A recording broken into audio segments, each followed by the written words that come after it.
O'zbekistonda futbol shunchaki o'yin emas.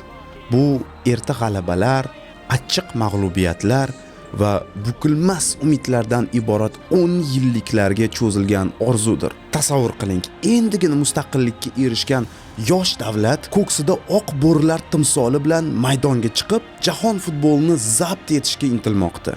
Asosiy orzusi jahon chempionatiga yo'llanmasi ro'yobga chiqqunga qadar uning boshidan qancha sinovlar o'tadi.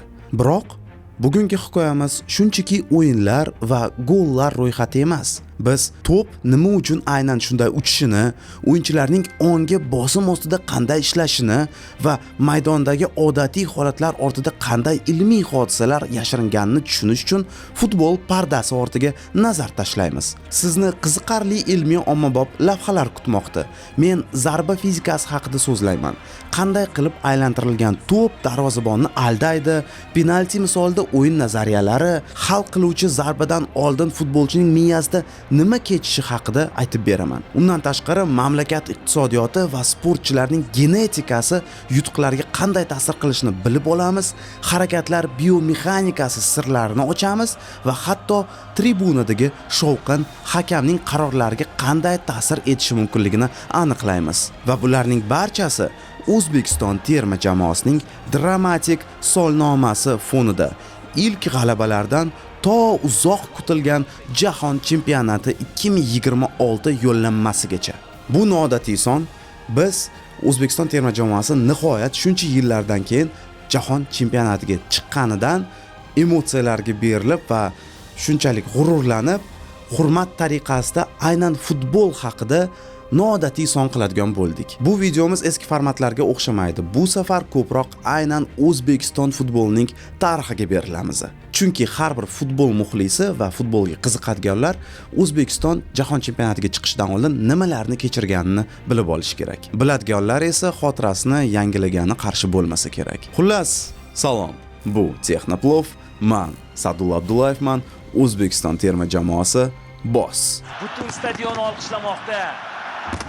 Butun stadion.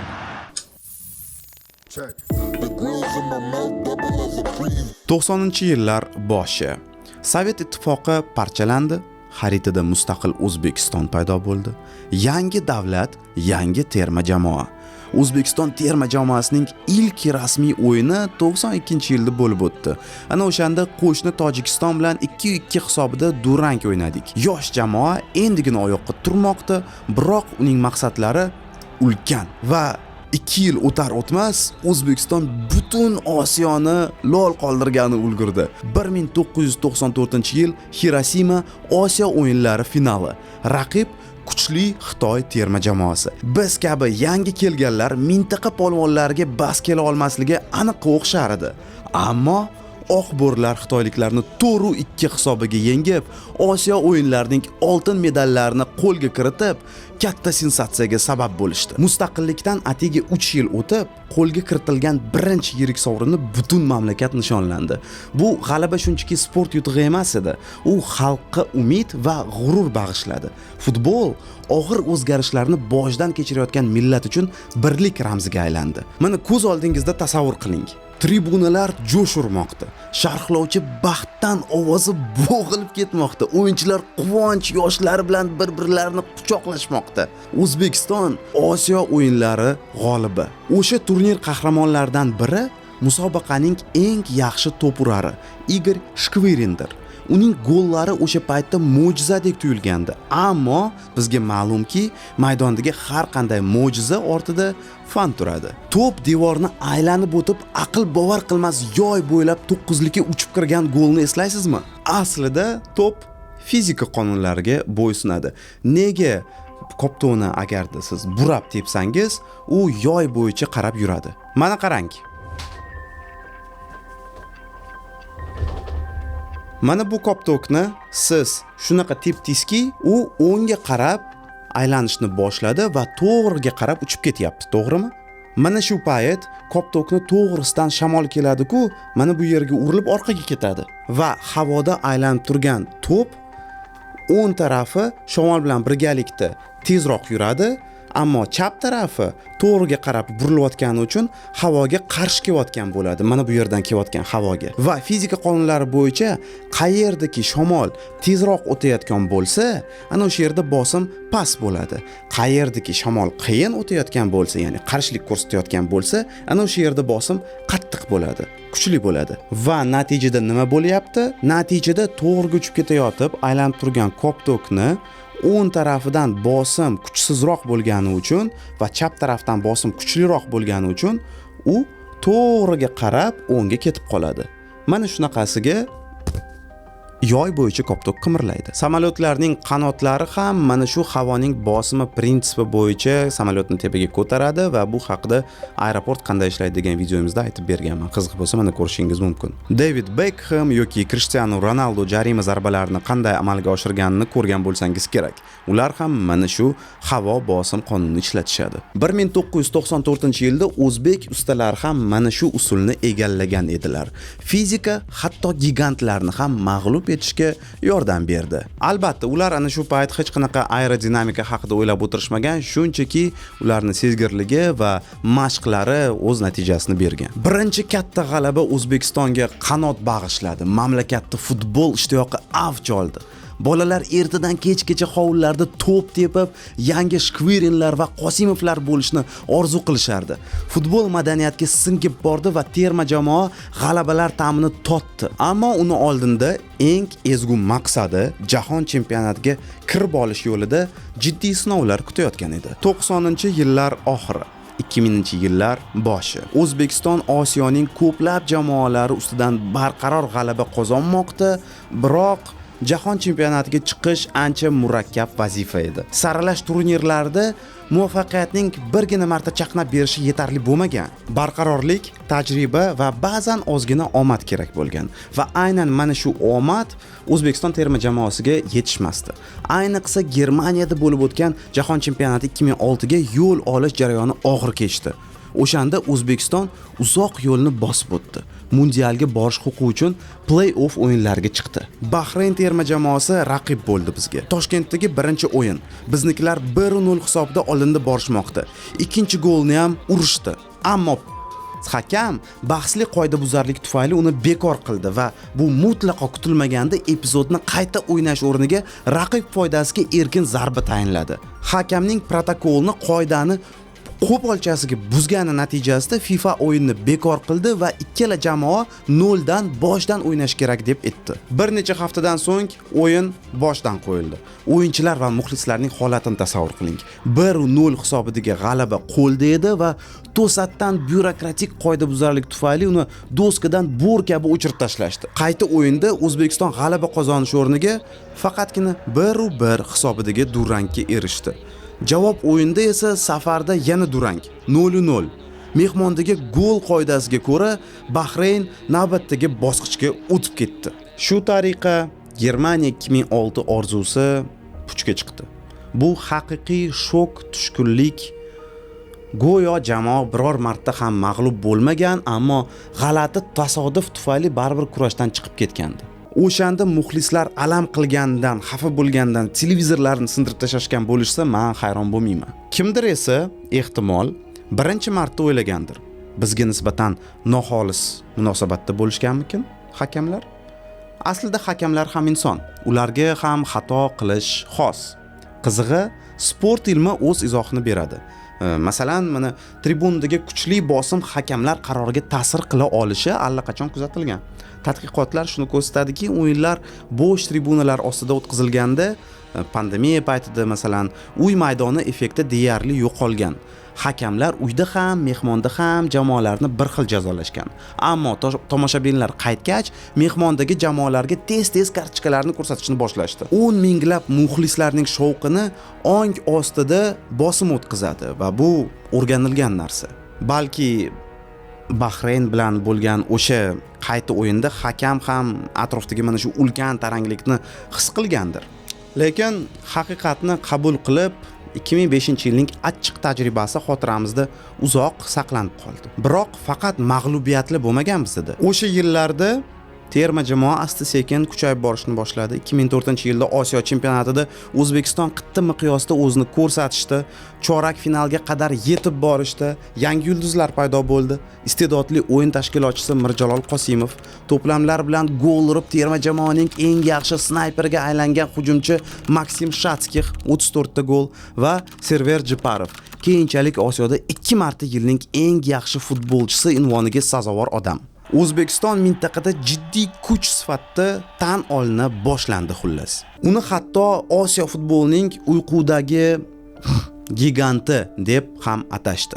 Potensial juda katta, faqat jahon arenasida hali ham uyg'onish ro'y bermagandek. Ammo jahon chempionatiga har bir saralash har safar qanaqadir dramaga aylanaverdi. Afsuski, omad o'zbeklarni chetlab o'taverdi.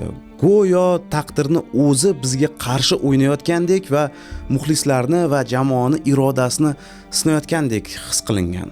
2010-yillar yangi cho'qqilarni ham, yangi dramalarni ham olib keldi.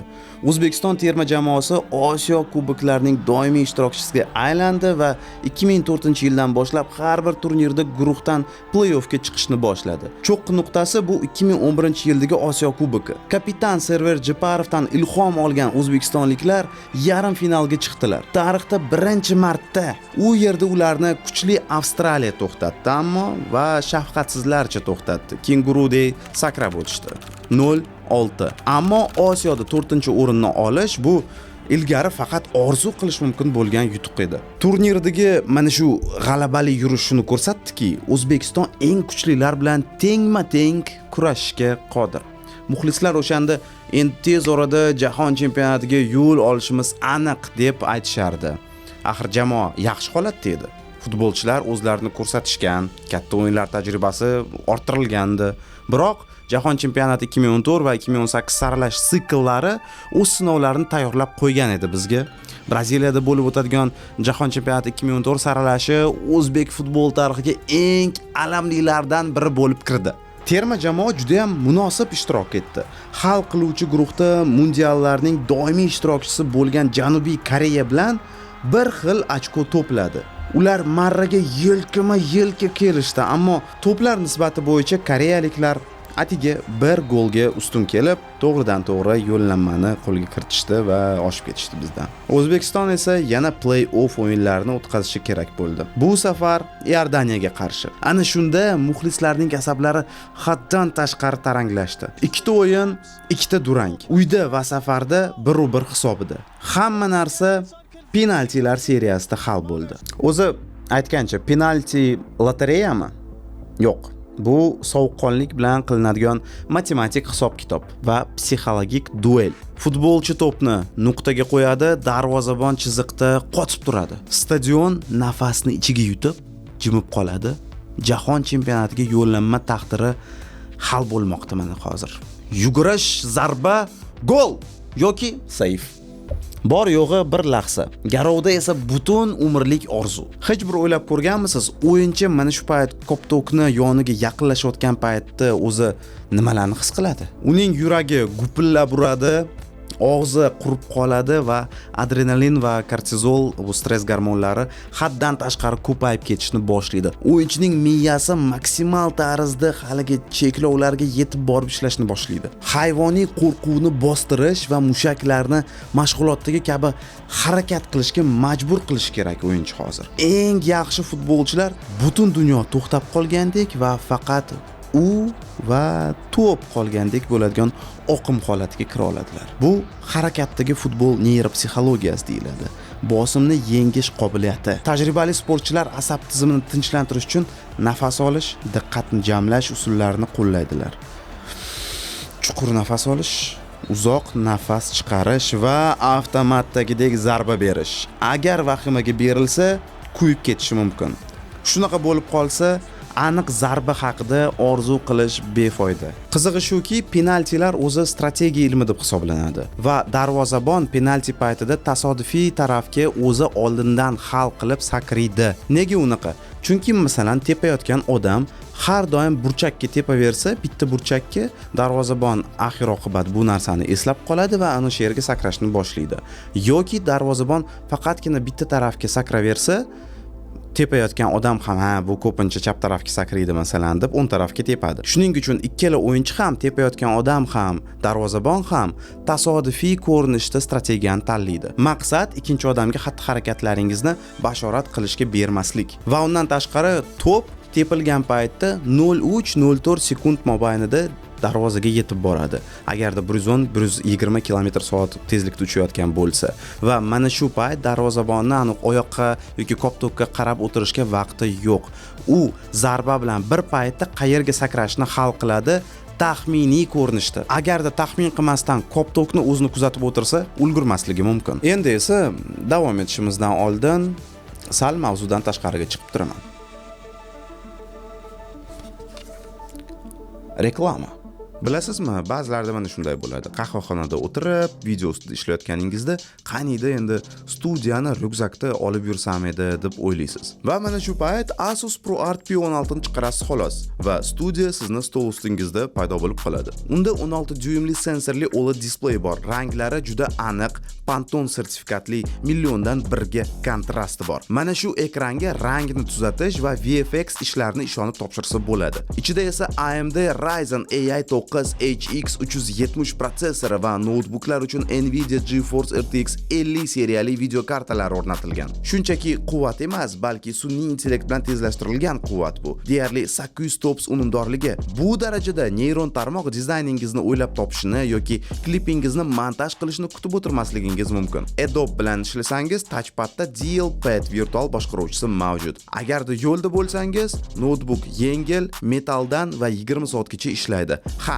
tez quvvatlanadi ham. 60% ga to'lishi uchun 49 daqiqa kerak. Agar menga o'xshab paranoik bo'lsangiz, bu yerda kamerani bekitib qo'yadigan parda bor. Hamda sun'iy intellekt, qarashni kuzatish funksiyasiga ega veb-sayt va Arman Kardon ovozi mavjud. Ha, aytgancha, My Asus orqali ro'yxatdan o'tsangiz, bonuslar, obunalar va hatto kengaytirilgan kafolatni olishingiz mumkin. Asus ProArt P16 ilhomni kutmaydigan, qaytangi uni yaratadigan odamlar uchun notebook.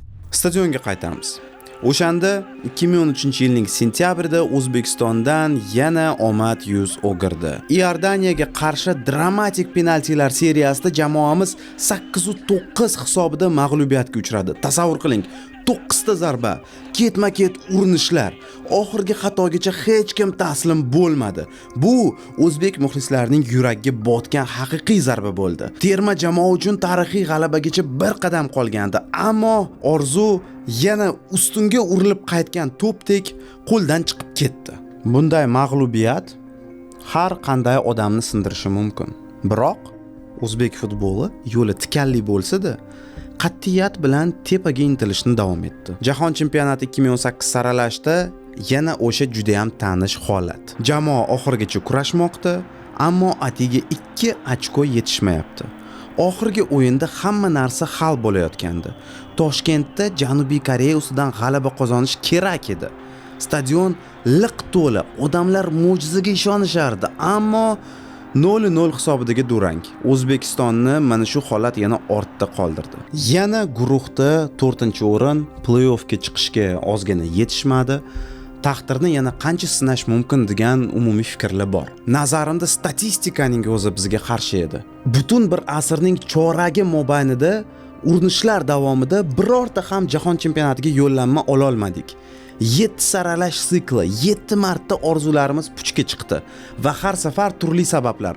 Goh mahorat yetishmadi, goh omad kulib boqmadi, goh hakamlik omili, goh penaltilar seriyasi, ehtimol kimdir qarg'ish haqida gapirib qolgandir ana shu payt.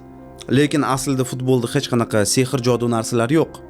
Bori faqatgina tinimsiz mehnat va xatolar ustida ishlash va ularni tahlil qilish. 2010-yillardagi muvaffaqiyatsizliklardan so'ng o'zbek futbolida yondashuvlar o'zgara boshladi. Shunchaki ishtiyoq bilan xohlashning o'zi yetarli emasligini, tizimli o'zgarishlar zarurligini hamma anglab yetdi. Futbol rahbarlari va murabbiylar ilm-fan va rejalashtirish muhimligini ham tushunishdi. Bolalar va o'smirlar futboliga, akademiyalarga, infratuzilmaga ko'proq mablag' ajratilishni boshladi. Zero terma jamoaning muvaffaqiyati maktab hovlilari va sport internatlaridan boshlanadi. Ya'ni kelajakka uzoq muddatli sarmoya kiritish boshlandi. Nafaqat pul bilan, balki bilim bilan ham. Malakali chet ellik murabbiylar taklif etilib, Yevropa va jahon futbol maktablari tajribasi o'rganildi. Hatto jahon futboli afsonalari ham O'zbekistonga tashrif buyurishdi. 2008-yilda Toshkentning bunyodkor jamoasida braziliyalik Rivaldo va mashhur murabbiy Luis Felipe Scolari paydo bo'lganini eslaysizlarmi? Bu haqiqiy hayrat edi. Jahon chempioni O'zbekistonda. Bunday qadamlar lekin zudlik bilan natija bermagan bo'lsa ham, professionallik poydevorini qo'ydi. Bu yerda futbol iqtisodiyoti haqida gapirib o'tish joiz.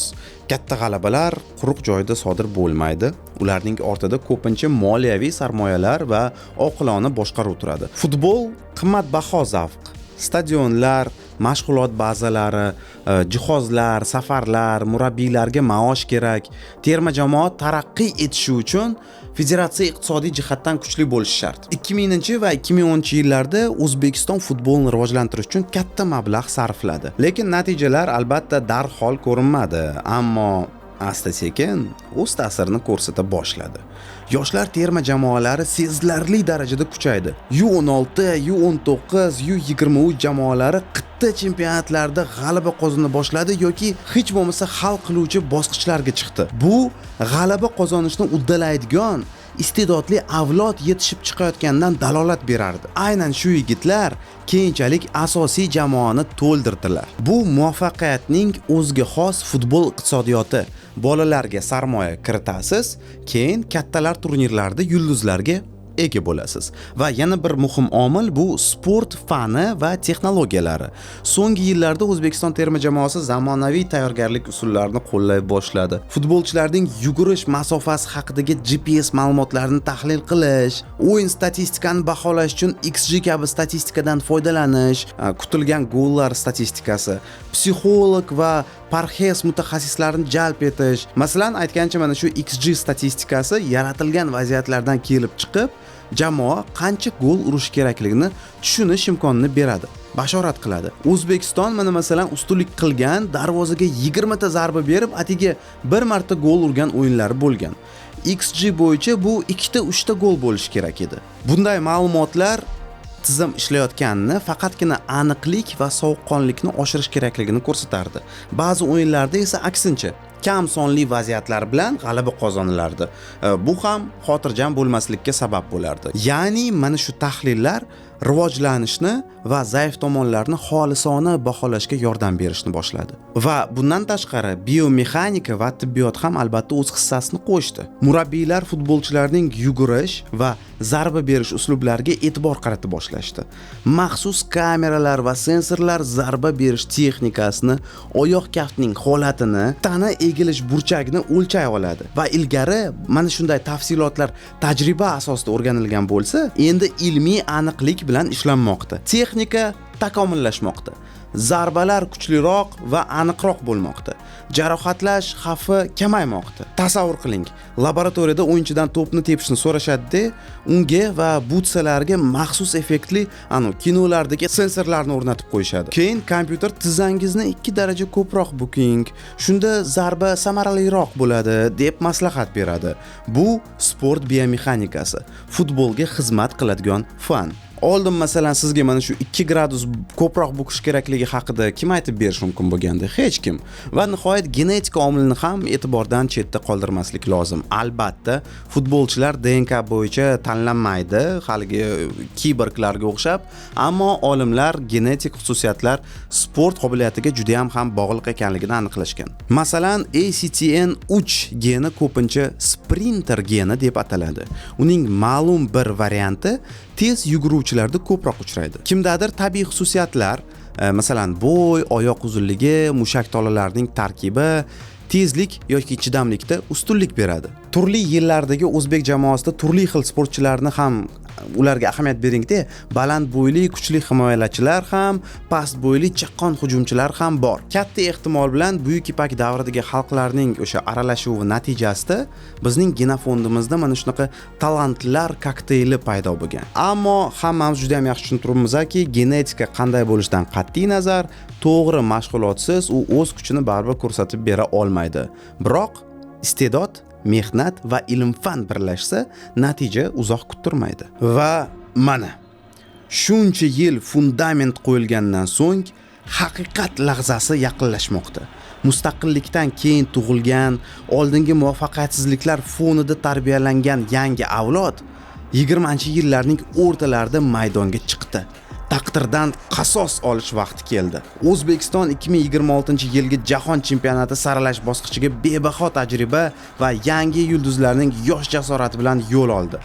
Jamoani yosh murabbiy Timur Kapadze boshqardi. O'tmishda afsonaviy o'yinchi, 2000 va 2010-yillardagi o'sha epik o'yinlar ishtirokchisi. U har bir muvaffaqiyatsizlikning qadrini bilar va tarixini qayta yozish ishtiyoqida boshqalardan ko'ra ko'proq yonardi. Hal qiluvchi o'yinlar arafasida o'zgarish yuz berdi. Ko'p yil xizmat qilgan xorijlik murabbiy sog'lig'i tufayli lavozimini tark etdi va yoshlar murabbiyi Kapadze boshqaruvni o'z qo'liga oldi. Bu jamoa faoliyatiga salbiy ta'sir ko'rsatishi mumkin edi, lekin aksincha ularni yanada jipslashtirdi bu. Saralashning final guruhida O'zbekiston Osiyoning eng kuchlilari, amaldagi qit'a chempioni Eron, an'anaviy ravishda kuchli raqib bo'lgan Janubiy Koreya, baquvvat BA terma jamoasi va boshqalar bilan kurash olib bordi. O'yinlar qizg'in kechdi. Eron bilan o'z maydonida 0-2 hisobida yutqazib turganida 2-2 hisobidagi durangga erishildi. Arab yarim orolida joylashgan jamoalar ustidan qozonilgan g'alabalar jamoani darajasini isbotladi va ko'rsatib berdi. Oq bo'rilar qadam-ba-qadam ko'zlangan maqsadga yaqinlashib borardi. Hal qiluvchi bosqichda jadval shunday shakllandiki, jahon chempionatiga chiqish uchun BAga qarshi safarda 1 ochko olish kifoya edi. So'nggi tur Dubay jaziramasi, tribunalar g'uvillayapti, mahalliylarning aksariyati mehmonga qarshi. Biroq jamoamiz o'zini ishonchli tutmoqda. Mustahkam himoya, har bir harakatda sovuqqonlik. Yakuniy hushtak 0-0. Bu yetarli. O'zbekiston guruhda 2-o'rinni egallab, tarixda birinchi marta jahon chempionatiga to'g'ridan-to'g'ri yo'llanmani qo'lga kiritdi. Unutilmas emotsiyalar muxlislar avlodi uchun xuddiki erishib bo'lmaydigandek tuyulgan orzu nihoyat ro'yobga chiqdi. O'zbekistonlik futbolchilar BA bilan o'yindan so'ng milliy bayroqni ko'tarib nishonlamoqda. Tarixiy 0-0 hisobidagi durang 2026-yilning jahon chempionatida yo'llanmani ta'minladi bizga. Bu xuddi ertakdek tuyulgan hamma uchun. Kimdir oxirigacha ishonmadi, kimdir nafasini ichiga yutib duo o'qidi va mana O'zbekiston 2026-yilgi jahon chempionati ishtirokchisi. Ostonada ko'p marta qoqilgan jamoa nihoyat yelka zarbi bilan bu eshikni ochib yubordi. Murabbiy Kapadze o'yindan so'ng ko'z yoshlarini zo'rg'a tiyib g'alabani butun xalqqa bag'ishladi. Bu g'alaba barchamizniki dedilar. Darhaqiqat bunga avlodlar daxldor. 90-yillarda Osiyo o'yinlarida g'alaba qozonganlar ham, 2013-yilda penaltini ura olmaganlar ham, terma jamoa orzusida hovlilarda to'p surgan 100 minglab bolalar ham. Bu muvaffaqiyat tasodifiy emas edi. Oq bo'rlar dunyo cho'qqisini 7-marta zabt etishga urindi va nihoyat unga erishdilar. Barcha mag'lubiyatlar, barcha deyarlilar ularni faqatgina kuchliroq qildi. Men aytib o'tgan narsa ham muhim rolni o'ynadi. Yoshlar va infratuzilmaga uzoq yillar davomida kiritilgan sarmoyalar o'z mevasini berdi va nihoyat yoshlar chempionatlarida toblangan, zamonaviy futbolni o'rgangan iste'dodli avlod yetishib chiqdi. Ular chaqqonroq, taktik jihatdan moslashuvchanroq, ruhan barqarorroq edilar. Ha, bu yerda fan va taraqqiyot o'z rolini o'ynab berdi. O'zbekiston terma jamoasi 25-yilga to'liq jangovar to'plam bilan ham jismoniy, ham taktik, ham ruhiy jihatdan tayyor bo'lgan jamoa bilan keldi. Ta'kidlash joizki, jamoani nafaqat yosh iste'dodlar, balki oldingi achchiq muvaffaqiyatsizlikni boshdan kechirgan tajribali o'yinchilar ham g'alaba sari yetakladilar. Misol uchun Odil Ahmedov yoshlarga maslahat berib turdilar. Ular 2014-yilning achchiq ta'mini juda ham yaxshi eslaydilar. Avlodlarning bunday vorisligi ishonch uyg'otdi. Kayfiyat mana bunday ekanligi sezilib turgandi. Go'yo yigitlar biz shuncha sabr qildik, endi o'z haqqimizni olish payti keldi. O'zbek futboli tarixi Bu orzu uchun kurashilsa, u hech qachon so'nmasligini ko'rsatadigan hikoya. Yosh davlatdagi dastlabki hayratlanarli g'alabalardan tortib, uzoq yillik kutishlar va umidsizliklargacha, ilmiy izlanishlar va sarmoyalardan tortib, to'p ana shu orzu chizig'ini kesib o'tgan lahzagacha. Bugun O'zbekiston jahon futbol xaritasida munosib o'rinni egalladi. Oldinda bizni yangi sinovlar kutmoqda. Jahon chempionatining ochilish o'yini, kameralar chaqnashi ostida O'zbekiston madhiyasi, dunyoning eng kuchli terma jamoalari bilan to'qnashuv. Ammo u yerdagi natija qanday bo'lishidan qat'iy nazar, mundialga chiqishning o'zi katta yutuq. Oq bo'rilarning fe'l-atvorini bilgan holda ular hali butun dunyoni o'z o'yini bilan lol qoldirishadi va bunga mening shubham yo'q. Asosiysi, bugun millionlab o'zbek o'g'il-qizlari milliy terma jamoa g'alabasini ko'rib, orzular bilan yashaydi, ilhomlanadi. Bir kun kelib terma jamoaning oq-ko'k libosini kiyib, olqishlar ostida to'la stadionga chiqishni orzu qilishadi. Axir bu hikoyaning asosiy ma'nosi imkonsiz narsaning o'zi yo'qligi haqida. Faqatgina qat'iyat, aql va ehtirosni birlashtirish kerak ekanligini anglatadi. Bizning jamoamizga omad. Siz esa Texnoplov kanalida edingiz. Keyingi videolarda ko'rishguncha, xayr.